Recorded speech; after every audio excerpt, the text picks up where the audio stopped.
هەستنە سەر پێ دەستان خەرنە سەر دڵتان مەسروری هەمووان گەیشت هەستنە سەر پێ و دەستان بخەنە سەر دڵتان مەسروری هەمووان گەیشت سەر بەرزکەن پێشمەرگەی پاراستنی نیشتیمان و ئیرادەی بەردەوامی و چاکسازی و حکومڕانی گەیشت پارێزەری نیشتیمان و برا گەورەمان لێرەیە دەستان لەسەر دڵتان دانێن و بەشکۆوە لە حزور ئیرادەی هەرگیز نەرەزیوی گەلەکەمان بوەستن سڵاو سڵاو چرا گەشەکەی نیشتیمان سڵاو ئەی پێشمەرگە بە ویقارەکەی گەل سڵاو ئیرادەی چاکسازی و دەوڵەتداری و سەرکەوتن سڵاو چرا گەشەکەی نیشتیمان بەخێرهاتی مەسروری هەمووان بەخێرهاتی خۆشەویست و ێژامان بەخێرهاتی برا گەورەمان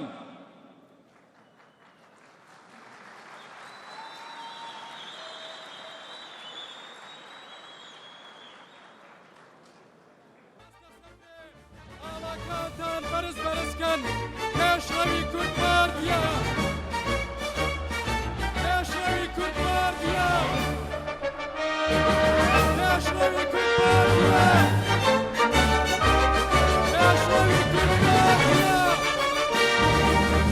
پێشڕەوی کورد پارتیە ئازادی هەڵدەی ئازادی پێشڕەوی کورد پارتیە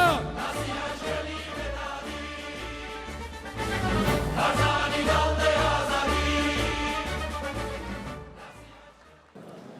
بە ناوی خوای گەورە و میهرەبان خوشک و برانی خۆشەویست هەواڵانی هێژە ئامادەبوانی عزیز زۆر زۆر بەخێر بێن زۆر خوشحاڵم کە ئەمڕۆ لێرە لەگەڵتان لە خزمەتی ئێوەدا بۆ سەرخستنی کاندیدەکانی پارتیمان پارتی دیموکراتی کوردستان کۆبووینەتەوە و بۆ ئەوەی پشتیوانی خۆمان بۆ لیستی پارتی دووپات بکەینەوە هاتووینەتە ئێرە و لە خزمەتی ئێوەی بەڕێزداین.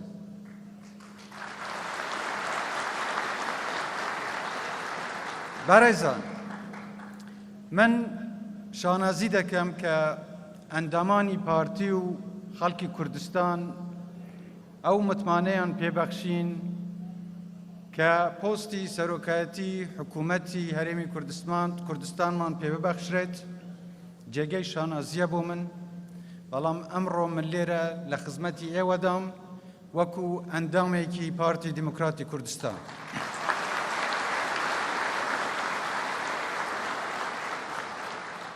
هەروەکەی وای بەڕێز دەزانن هەر لە سەرەتای دروستبوونی پارتیەوە ئامانجی پارتی بۆ هێشتنەوەی ناسنامەی نەتەوەی و نیشتیمانی خاکی کوردستان و گەلی کوردستان بە هەموو پێکاتەکانیەوە بووە و دوای ئەوەش ئامانجی ئێستای پارتی ئەوەیە کە بتوانێت بە باشترین شێوە خزمەتگوزاری بگەینێتە هەموو هاوڵاتیانی کوردستان بە هەموو پێکاتەکانیەوە لە هەموو ناوچەکانی کوردستاندا.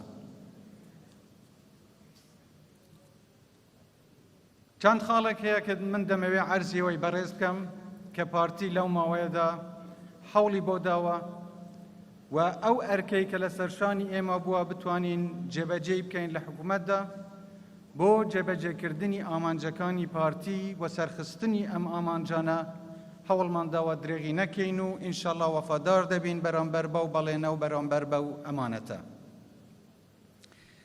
پارتی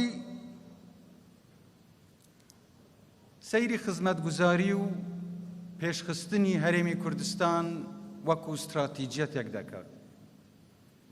سەیری ئەوە ناکە ئابووری تەنیا بۆ چینێک یان بۆ توێژێک یان بۆ ناوچەیەک پەرەبستێنێ و گرنگی پێ بدرێ، بەڵکو ئەمە استراتیجیەتێکە بۆ ئەوەی ژێرخانێکی ئابووری بەهێز لە کوردستاندا دروست بکرێ تاکو ئێوەی بەڕێز و نەوەکانی داهاتووش بتوانن ژیانێکی ئاسوودەترتان هەبێت، ژیانێکی باشتر و لە هەلومەرجێکی سەقامگیرتردا بتوانن ژیان ببەرنە سەر.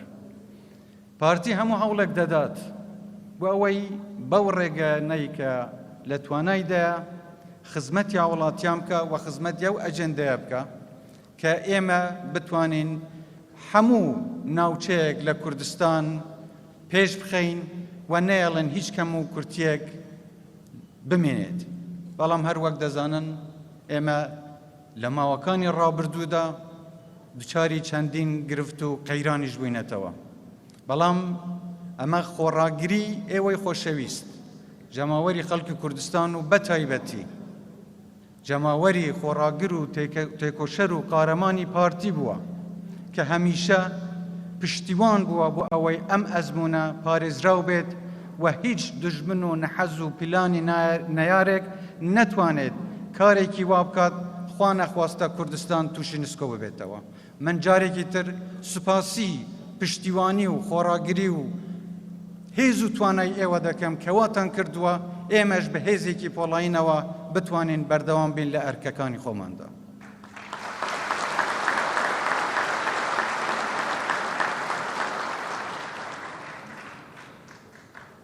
لێرە جێخۆیەتی ئێمە هەمومان سەری ڕێز و نەوازش بۆ شەهیدەکانمان بۆ خانەوادە سەربەرزەکانیان دابنوێنین و سوپاس و پێزانینی خۆمان بە پێشمەرگە قارەمانەکان بگەینین کە ئەوان بۆنەتە سەبەب و هۆکار کە ئێمە بتوانین بەردەوام لە ئازادیدا بژین و بە ئومێدەوە سەیری کوردستانێکی خۆشتر و گەورەتر و ڕۆناکتر و سەقامگیرتر بکەین.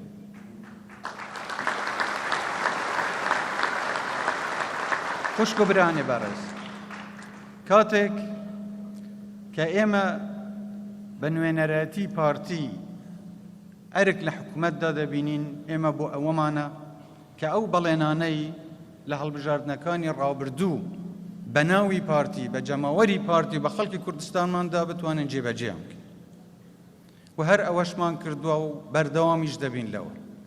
کاتێک خزمەتگوزاری دەکرێت، پرۆژە دروست دەکرێن، ڕێگەوبان دروست دەکرێن و بەرهێنان لەم وڵاتەدا دروست دەبێت، سوودی ئەم پرۆژانە تەنیا بۆ چەند بازرگانێک یان چەند کەسێک نییە. هەموو ئەو کەسانەی ئەم شەقامانە بەکاردێنن سوودمەندن لێ. هەموو ئەوانەی کە دەتوانن لە خزمەتگوزاری پەروەردە و تەندروستی سوود وەربگرن سوودمەندن. هەموو هاوڵاتیەک لە پێشکەوتنی ژێرخانی ئابووری کوردستاندا سوودمەند دەبێت. لەبەرەوە هیوادارم بەردەوام بن لە پشتیوانیکردنی ئێمە تاکو ئێمەش بتوانین زیاتر خزمەتی ئێوە بکەین.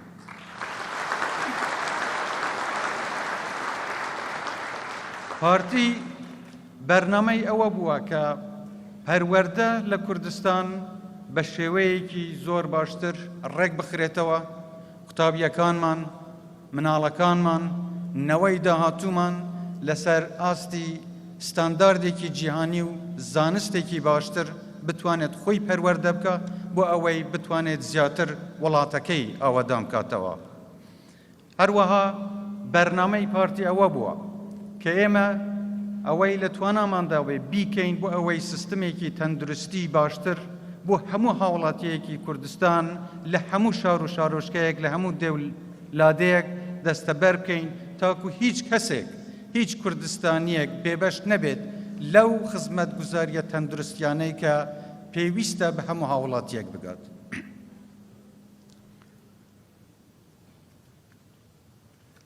ئێمە پێویست ناکەم من باسی ئەوەش بکەم کە هەر دڵسۆزانی پارتی بوون لە کاتی تنگانەدا، کاتی کە پێویست بووە بەرگری لە ئەزموونی کوردستان، لە کەرامەتی خەڵکی کوردستان بکرێت پێش هەموو کەسێک. سەرۆکی خۆشەویستمان سەرۆک مەسعود بارزانی و پێشمەرگە قارەمانەکانی پارتی لە سەنگەری پێشەوەی بەرخودان و بەرگریدا بوون و نەیان هێشت جارێکی تر دەستی هیچ داگیرکەرێک بتوانێت ئەزموونی کوردستان لەناو ببات.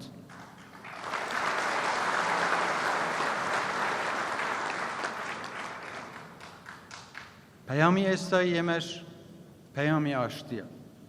پەیامی پارتی هەر لە سەرەتاوە پەیامی ئاشتی بووە، پەیامی دۆستایەتی بووە. قەت نەمانویستووە یەکڕێزی لەناو کوردستاندا تێک بچێت.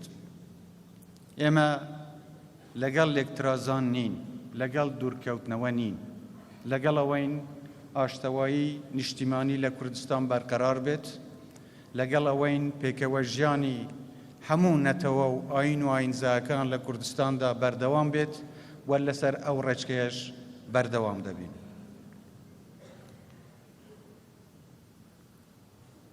پێویستە هەموو کەسێک ئازاد بێت لە دیارکردنی چارەنووسی خۆی، لە بڕیاردانی ئەوەی کە کێ بتوانێت نوێنەراتی ئەوام کات لە ئەنجومەنی نوێنەرانی عێراق یاخود لە هەڵبژاردنەکانی داهاتوو لە هەرێمی کوردستانیشدا. بۆیە هیچ کەسێک بۆی نییە بە زۆر کەسێک مەجبور بکات فۆرم پڕ بکاتەوە یانیش بە زۆر دەنگ بەلایەنێک بدات. هەموو تاکێکی کوردستان ئازادە، بای ئەوەندە بەشی ئەوەندە تێگەیشتووە کە بزانێت دەنگ بە کێ بدات. لەبەرەوە بە هیچ شێوەیەک ئێمە قبوڵ ناکەین، بە هیچ شێوەیە قبوڵ ناکەین لەبەر بیر و بوچوونی سیاسی تەهدیدی هیچ فەرمانبەرێک یان هیچ تاکێک بکرێت کە لە ئیشەکەی دوور دەخرێتەوە لەبەر ئەوەی دەنگ بەلایەنێکی تر بدات. ئەمە منهەج و پرەنسیپێکە، بڕوا و مەبادیئی پارتیە کە ئازادی ڕادار بڕین بۆ هەموو هاوڵاتیەک پێویستە دەستەبەر بکرێت. بەڵام ئێمەی پارتی داوا دەکەین و ڕوو لە هەموو هاوڵاتیەک دەکەین، بە تایبەتی ئەوانەی تاکو ئێستا خۆشیان یەکلایی نەکردوتەوە.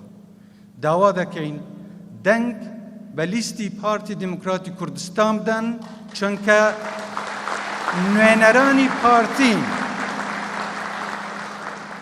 نوێنەرانی پارتین کە دەتوانن لە خۆشی و ناخۆشیدا بەرگری لە مافەکانی ئێوە بکەن و بەرگری لە مافە دەستوریەکانی ئێوە بکەن لە بەغداددا.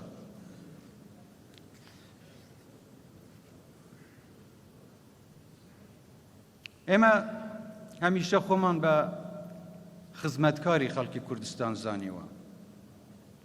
قەت داوامان نەکردووە ببین بە ئاغا و بە کوێخا بەسەر هیچ لایەنێک و هیچ ناوچەیەکەوە.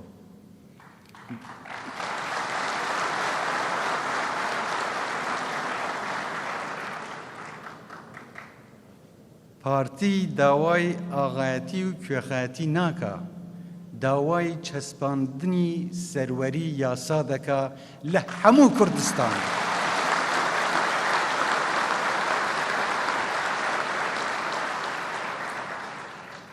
ئێمە ئاغا و کوێخانین، ئێمە خزمەتکاری خەڵکی خۆمانین.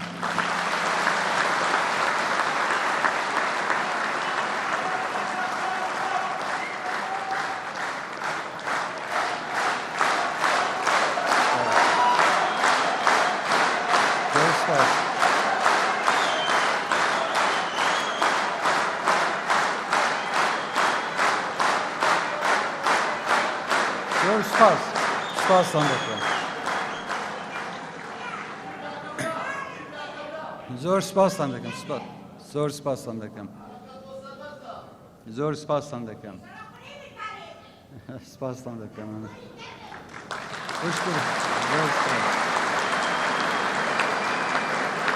خوشک و برانێ بەڕێز. خوشک و برانێ بەڕێز. ڕاستە ئێمە زۆر کێشە و گرفتمان هەبووە و ڕوبەڕووی چەندین قەیرانیش بووینەتەوە. بەڵام ئەوەی گرنگە ئێمە بیری لێ بکەینەوە هەڵبژاردنەکانی داهاتوو بۆ دەستنیشانکردنی کاندید و نوێنەرانی هەرێمی کوردستانە تاکو بچن بۆ بەغدا و لەوێ نوێنەرەتی خەڵکی کوردستان بکەن لە ئەنجومەنی نوێنەرانی عێراقدا. پێویستە ئێمە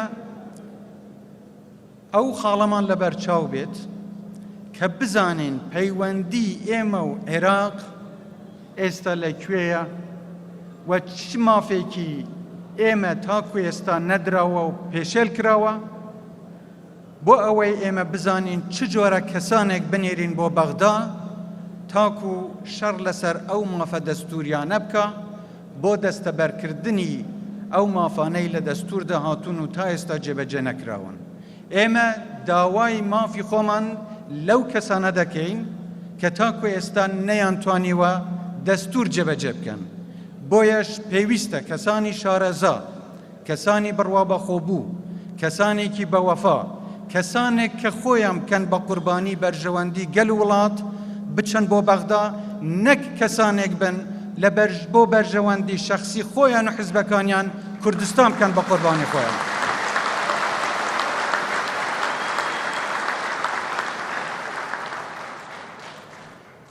پێشتر بە دەنگی هاوڵاتی کوردستان زۆر کەس هەڵبژێردران و چۆن بۆ بەغدا.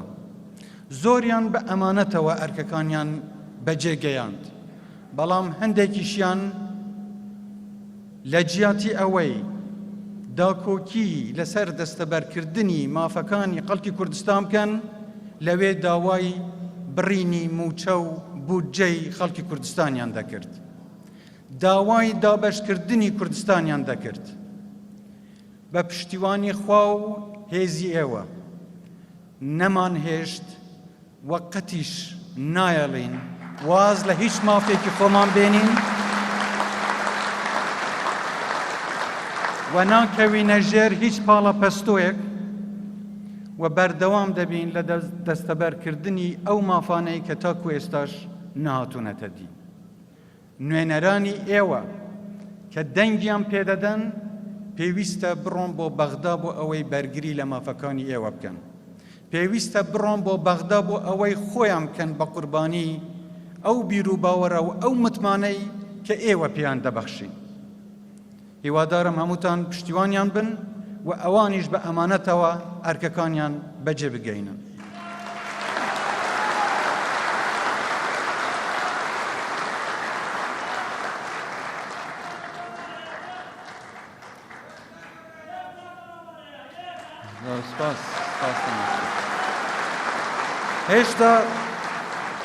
هێشتا زۆر مافی ئێمە هەن کە بەداخەوە پێشێل کراون و نهاتوونەتە دەست. زۆر هەوڵ درا هەموو کێشەی کوردی و کوردستانی بچوو بکەنەوە لە موچە و بودجەدا، بەڵام ئێمە قەت و قەت خەباتمان لە پێناو موچە و بودجە نەبووە. ئێمە ڕاستە دەمانەوێ بژێوی ژیانی خەڵک ڕۆژ بە ڕۆژ باشتر ببێت، دەمانەوێ کوردستان ڕۆژ بە ڕۆژ پێش بکەوێت، بەڵام زۆر مافی تریش هەن کە هێشتا نهاتوونەتە دی و پێویستە بۆ ئەوانەش کار و خەبات بکەین. ناوچەدا بڕێندراوەکان بەشێکن لە کوردستان کە تاکو ئێستا بە پێی دەستور چارەسەر نەکراون. پێویستە نوێنەرانی ئێمە بۆ گەڕانەوەی ناوچەدا بڕێندراوەکان لە بەغدا هەموو هەوڵێک بدەن. پێویستە نوێنەرانی ئێمە لە بەغدا بۆ ئەوە کار بکەن کە قەرەبووی ئەنفالەکان بکرێنەوە، قەرەبووی 4500 گوند و دێهاتی وێرانکراو لە کوردستان بکرێنەوە. پێویستە خەبات بۆ ئەوە بکەن مافی پێشمەرگە نەفەوتێت، پێویستە کار بۆ ئەوە بکەن بە هیچ جۆرێک بودجەی کوردستان نەبێتەوە بە کارتێکی سیاسی دژی هەرێمی کوردستان بەکار بێتەوە. ئێمە کە نوێنەر دەنێرین بۆ ئەنجومەنی نوێنەران لە عێراق بۆ ئەوەیە داکۆکی و بەرگری لە هەموو مافەکانی خەڵکی کوردستان بکەن و تەنیان نەچن بۆ ئەوێ بۆ بەرژەوەندی تەسکی چەند لایەنێک و یان چەند ئەجەندایەکی تایبەت. ئێمە هیچ ئەجەندایەکی تایبەتمان نییە جگە لەوەی کە ئەجەندای ئێمە ئەجەندای خزمەتکردن و پاراستنی کوردستانە.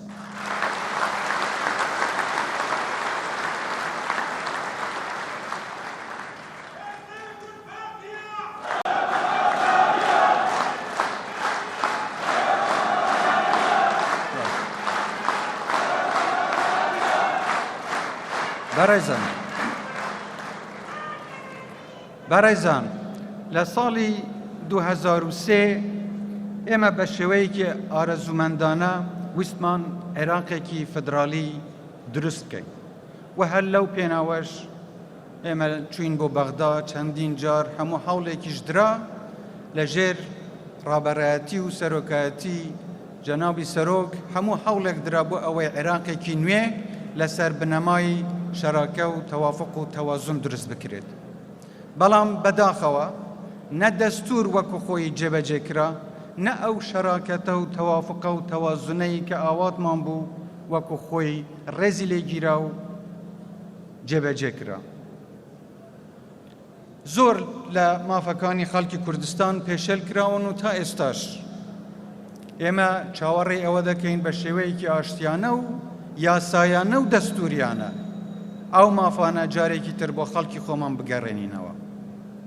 بەڵام لێشتان ناشارمەوە خەڵکی کوردستان بە تەنیا نین کە بێبەش بوون لەو هەموو نعمەتەی کە خوا بە وڵاتەی بەخشیوە. ئەگەر ئێوە سەیری هاوڵاتیانی تری عێراق لە بەش و ناوچەکان و پارێزگاکانی تری عێراق بکەن حاڵیان زۆر خراپترە. بەداخەوە زۆر جار دەبینین کە دەستهەڵاتداران بۆ شاردنەوەی شکستی خۆیان هەمیشە دەیانەوێ کوردستان بکەن بە بیانۆ و بۆ ئەوەی خەڵکی شەقامەکانی عێراق بجوولێنن دژی هەرێمی کوردستان پەنجەی تاوان درێژی هەرێمی کوردستان دەکەن. خوشک برایان، من زۆر باش دەزانم کە هاوڵاتیانی عێراق لە ناوچەکان و پارێزگاکانی تری عێراقیش بە هیچ شێوەیەک ئەم جوورە بچوونەنەیان بەرامبەر بە هەرێمی کوردستان نییە و نەبووە. پەیامی سیاسی چەند سیاسیە کە بیانەوێ شەقامی عێراقی بۆ خۆیان بەکاربێنن مانای ئەوە نییە ئەمە پەیامی خەڵکی عێراقە بەرامبەر بە کوردستان. نمونەش ئەوەیە کە 2 ملیۆن عێراقی لە کاتی تنگانەدا هاتنە کوردستان و کوردستان باوەشی بۆ کردنەوە لە کاتێکدا کە هیچ شوێنێک لە عێراق جێگەیان نەدەبوویەوە و خۆیان هەستیان بە ئارامی نەدەکرد لە هیچ شوێنێکی تر جگە لە کوردستان. تێکەڵبوونی نەتەوەکان خۆشەویستی و پێکەوە ژیان دەرسێکە لە جەنابی بارزانی نەمرد فێربووین و لەسەر ئەوەش بەردەوام دەبین.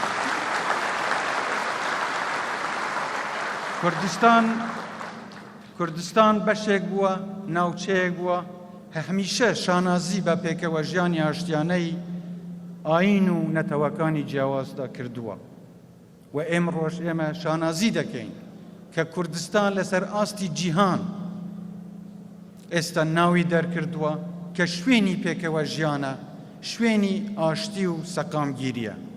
بۆیە من دەستخۆشی لە ئێوەی بەڕێز دەکەم چونکە پشتی شێرتەم بەردەکەوێت بۆ دەستەبەرکردنی ئەم جۆرە سەقامگیریە و ئەم جۆرە ئاشتەواییەی کە لە کوردستان ئێستا دەیبینی. دەستان خۆش بێت.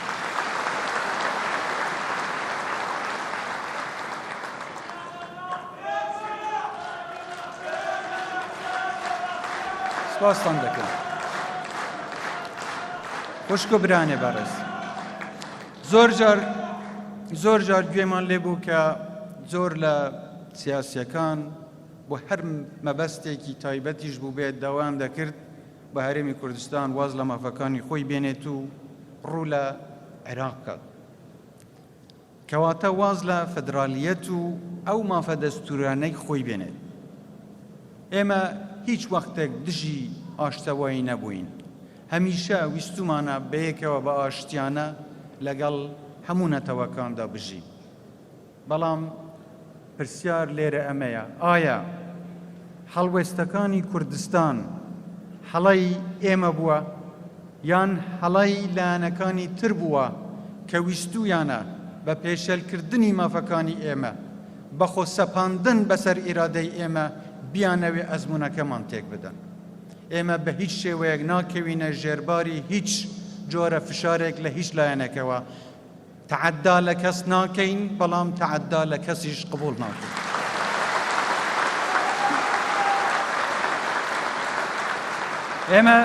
دەمانەوێت ئەو بەڕێزانە بە سەیری ناوچەکانی تری عێراق بکەن و بەراوردی بکەنەوە لەگەڵ هەر شار و شارۆچکەیەکی کوردستان. بزانن لە کوردستان چی کراوە، ڕاستە کەم و کورتی هەبووە، ڕاستە لە ئاستی تموحی ئێمە نییە ئەو پێشکەوتنانەی کە هەن، بەڵام دژایەتی زۆریش کراین بۆ ئەوەی نەتوانین ئەوەی لە مێشکی ئێمەدا بووە، ئەوەی ویستومانە بیکەین لێرە نەتوانین وەکو پێویست جێبەجێ بکەین چونکە دژایەتێکی زۆر کراین. بەڵام سەرەڕای ئەمەش ئەگەر بەراوردی هەر شارێکی کوردستان بکەن بەرامبەر بەو شارانەی تری عێراق کە چەندین جار ئیمکانیاتی مادیان لەبەردەست بووە، بزانن وەزی کوردستان لەکوێ و وەزی ئەوان لەکوێ. زۆر جار تۆمەت دەبەخشنە کوردستان کە گوایە کوردستان مافی بەشەکانی تری عێراق دەخوات. بەڕێزان، ئەم پێشکەوتنانەی لە کوردستان دەیبینن تەنیا بە 5% داهاتی عێراق دروست کراوە، 95% تری داهاتی عێراق بەدەستی بەغدا و شوێنەکانی تری عێراقەوە بووە.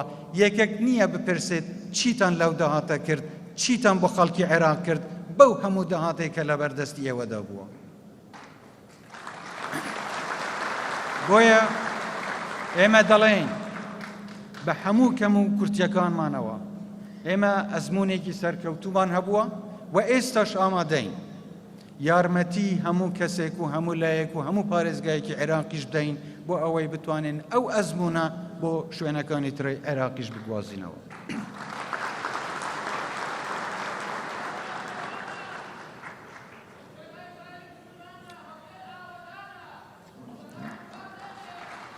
ئینشاءڵڵا هەر ئاوادان دەبێ و ئاوادانتریش دەبێت.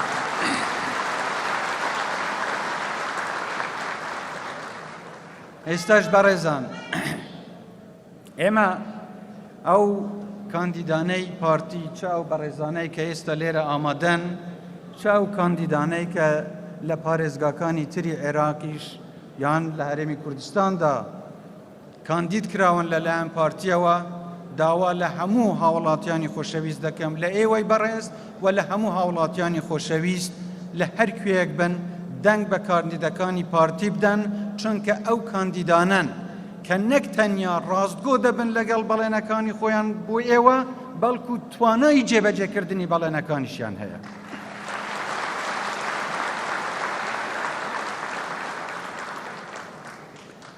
ئێمە چەند بربژێرێکی تریشمان هەیە لە پارێزگاکانی تری عێراق و بۆ پشتیوانیکردن لەو بربژێرانە دەمەوێ وتارێک بە عەرەبیش پێشکەش بەوام بکەم.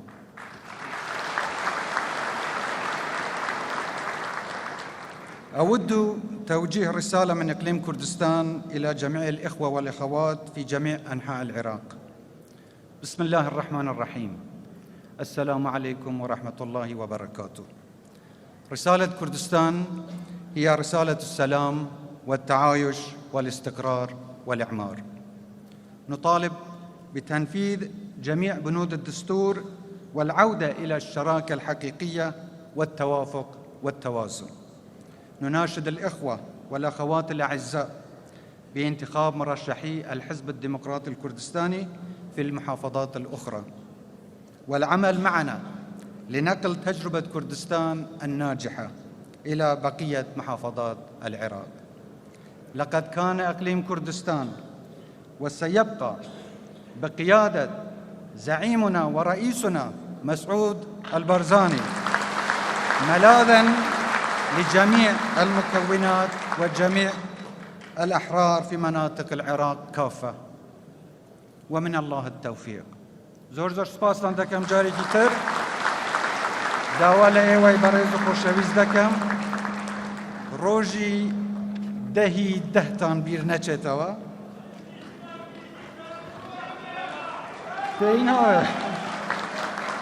ڕۆژی 10/10 بیر نەچێتەوە، ڕۆژێکی گرنگە باوادەی ئێمە بێت بۆ ئەوەی ڕۆژی 10/10 بکەینە کەرنەڤاڵی سەرکەوتنی پارتی و کاندیدەکانی پارتی. ئینشاءڵڵا هەر سەرکەوتوو بن، هەر موافق بن، پارتیش هەر سەرکەوتوو دەبێت. زۆر سپاسان دەکەم.